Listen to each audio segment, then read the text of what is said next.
Today I wanted to give a big shout out to Patrik Allvin. Yes, of course, I am doing my best to hype up my favorite hockey team. What a surprise. Because today, what I wanted to do was refer to one of the more underrated trades that the Vancouver Canucks might have done. And it all comes in the form of a Reddit post posted by Lyndon's Bloody Jersey. Great username, by the way. Now, it does say from a day ago. That's because I'm recording this audio a few days in advance. I should be in Vegas right now, so I needed to get some pre-recorded content out there. But this Reddit post on the Canucks sub reads this: that Jack Rathbone was sent to Buffalo's AHL club yesterday. Maybe he doesn't have what it takes to be in the NHL full-time. Another unsuccessful training camp for Jack Rathbone. And I don't really want to be too harsh on the guy because Jack Rathbone, 25 years old, 5'10", 176 left-handed dude, he was a fourth-round guy. And fourth-round guys never make the NHL, or at least they usually don't. Some do, but they usually don't. The fact that he even is in a spot where he was contending for NHL minutes was a good thing. I mean, it's not bad. Jack Rathbone, if you go over to his profile, he was so good with the Abbotsford Canucks in 2021-2022, but was never able to take that success forward into the NHL. He had a limited sample with the Vancouver team, and then eventually last year he was traded from Vancouver to Pittsburgh. Now he's in Buffalo, which isn't really a great team. You would think, oh, he's on Buffalo, so awesome, he's got a chance to make the NHL. And then you remember they have left-handed defensemen like Rasmus Dahlin, Owen Power, and Bowen Byram on their team. Yeah, Jack Rathbone is not beating out those dudes. But it ends up illuminating a really interesting part about Jack Rathbone's career, a commentary that was put out there on the Canucks sub in the discussion below. Take a look at this comment made by Eliar BSS. Turning Jack Rathbone into Mark Friedman, who has been a useful depth piece the whole season, was a small but underrated move by Patrik Allvin. I can't believe that my friend tried arguing that Rathbone was going to Pittsburgh and going to be their number one left-handed defenseman. The Pens haven't really had a bona fide number one pairing defenseman since Sergei Gonchar. As Canucks fans, you should probably know this one. The most perplexing Rathbone stat: after turning pro, in his first 47 games, 9 at the end of the season when his college career ended, and the first 38 of his first full pro season, he put up 49 points. Since those 49 points in 47 AHL games to start his career, he has only had 39 points in 116 AHL games.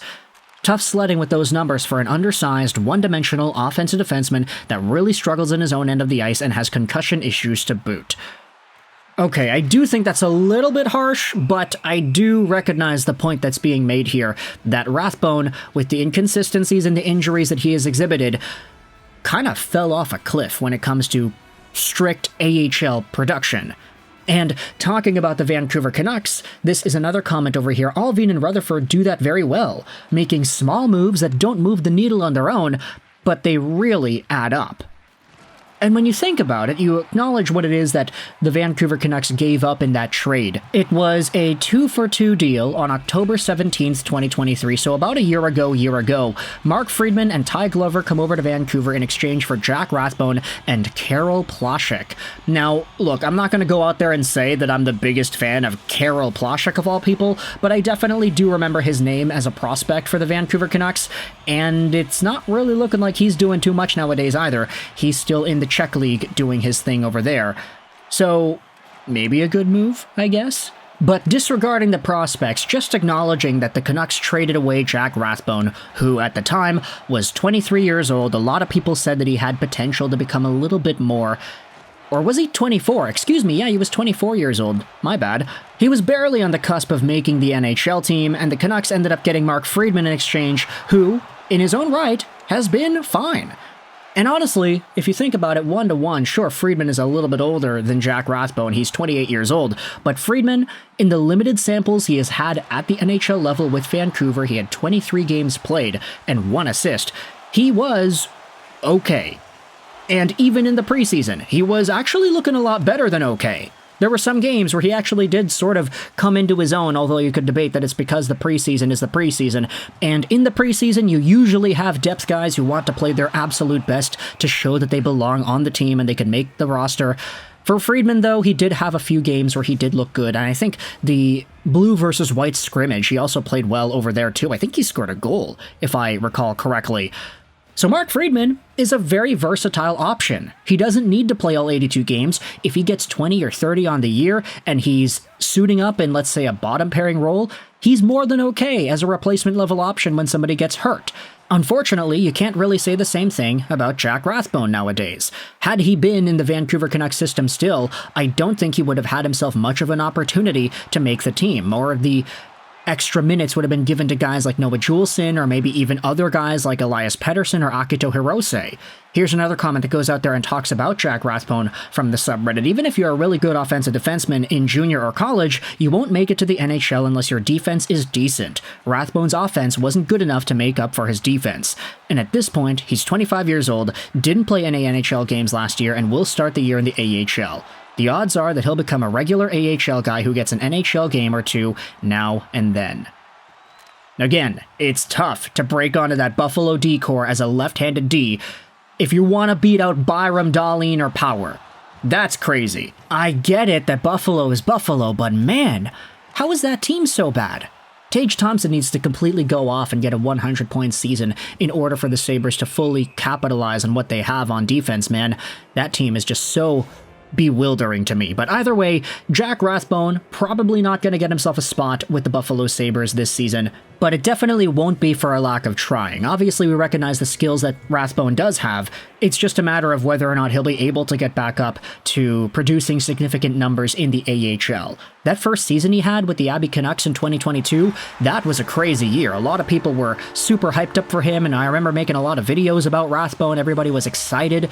The Canucks were on the outside looking into the playoff picture in that season, so there was kind of this idea that was like, okay, now that the Canucks are starting to become good, all they need is another prospect or two to fully make it, and then they can show off that they can compete, and then it didn't really happen. They had a bad year in 2022-2023.